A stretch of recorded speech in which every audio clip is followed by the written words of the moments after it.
Hello and welcome back to Drums and Wires. I'm Paul, otherwise known as Fuzztech, and today we're going to do something a little bit different. Instead of looking at my vinyl collection, I'm going to do the CD Tag 2025 because I also collect CDs.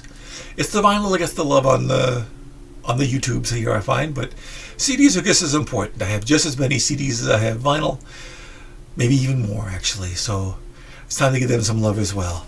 So this is the Vinyl Tag 2025 CD Tag. I keep saying vinyl tag and CD tag. They're different things. This is a CD tag, not a vinyl tag.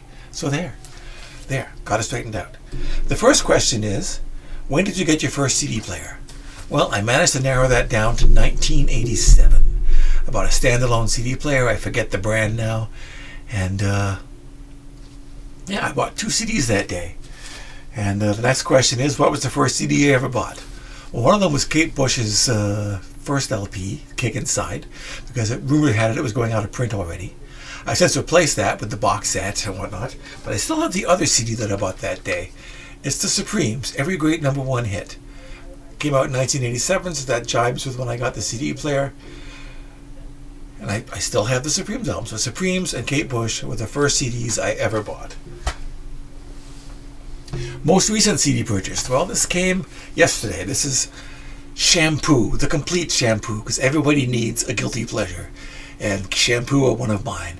This little box set contains all 3 of their albums, plus a DVD with all their videos on it. Silly, snotty, and a lot of fun. How many CDs do you have? About 4,000 to 4,500. I don't have an exact number, but somewhere in there. It's about half my collection, and my collection comes in at around 8,500, 9,000 nowadays. So 4,000 to 4,500. That's a lot to keep in a 2-bedroom apartment. I know.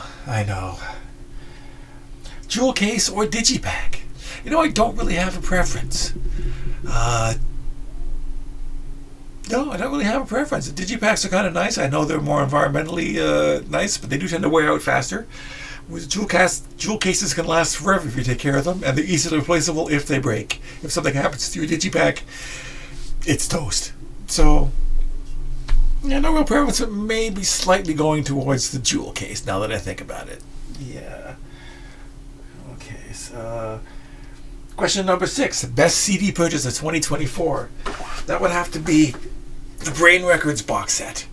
I wanted this for a while. I finally picked it up. This is a wonderful box set overview of the Brain Records label, which is the premier krautrock record label. Comes in a box with a bag, which I have not even opened yet. A nice, great big hardcover book.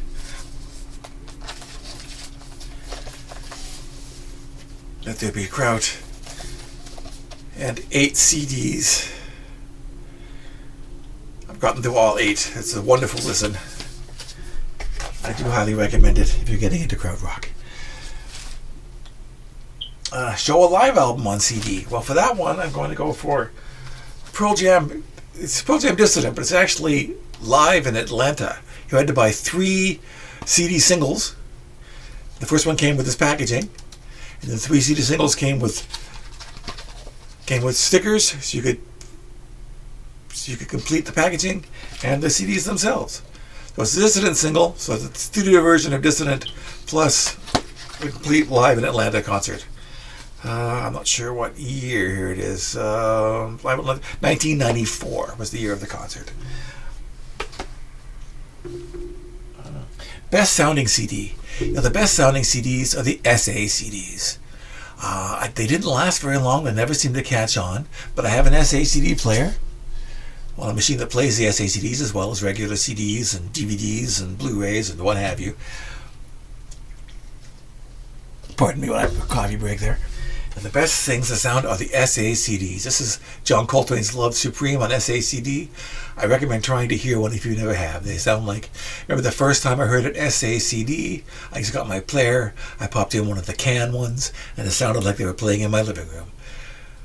I highly recommend SA CDs if you can find them nowadays and you have a player that plays them.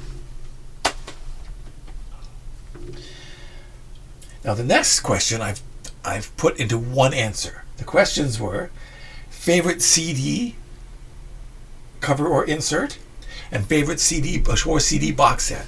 Well, CD box that I'm going to show is my Sandy Denny Studio Outtakes Home Demos Unheard Songs Complete Studio Recordings.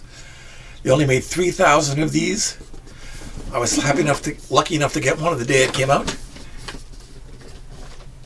And I believe it contains 20 CDs. And it also comes, if I can get it open here,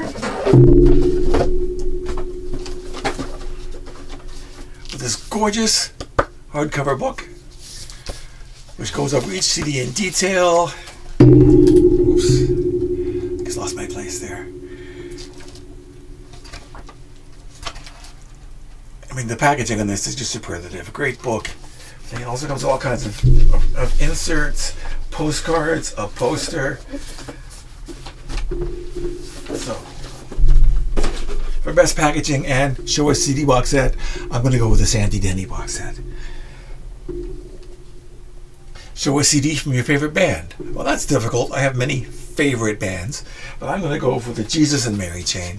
I have the complete run on CD and on vinyl. This is the deluxe edition that came out a number of years back, which came out with 2 CDs and a DVD for each album. Psycho Candy, of course, is one of the most influential albums of all time.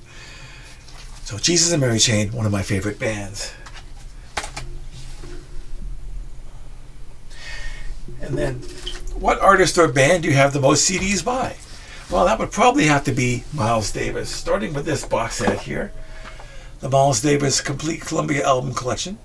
It contains all 54 of his Columbia albums on 70 CDs, and that's just the box set. I have a whole other half shelf of Miles Davis CDs as well, including other box sets from other labels he was on, like Prestige. So I think Miles Davis is the one I have the most CDs from. Do you collect CDs and vinyl? Well, if you've watched the channel before, you know the answer to that is yes. I do collect both CDs and vinyl. I've been listening more vinyl lately, but I still buy and collect CDs. CDs are wonderful to play in the car. Yes, I have an older car, still has a CD player, and I do play them in the car on a very regular basis and at home as well. Have you ever sold your vinyl collection for CDs? Yes and no. I never got rid of all the vinyl just to replace them on CDs, but there was a period when CDs first came out that I was replacing various records with the CD version. Kind of regret that now. Still wish I had some of the vinyl instead of the CDs, but I think almost everybody was doing that at the time. And that's when the albums got really cheap and the CDs were more expensive, and now it's the other way around. And the last question was, share a CD to your viewers and ask for feedback. I don't really have one to do that with. If you want to listen to any of these CDs and give me feedback on them, that would be fantastic. I'm always open to feedback. Drop a line in the comments. If there was an album I want you to check out on CD, it would be Broke Heart Audio by a band called Strawberry. I didn't bring the CD in with me. Wasn't thinking ahead, I guess. But if you can find that, I'm not sure if it's streaming or not, but if you can find that, give it a listen and get back to me on what you think of it. Okay, well, thank you very much for being here. I hope you've enjoyed the CD Tag 2025, and we'll see you next time.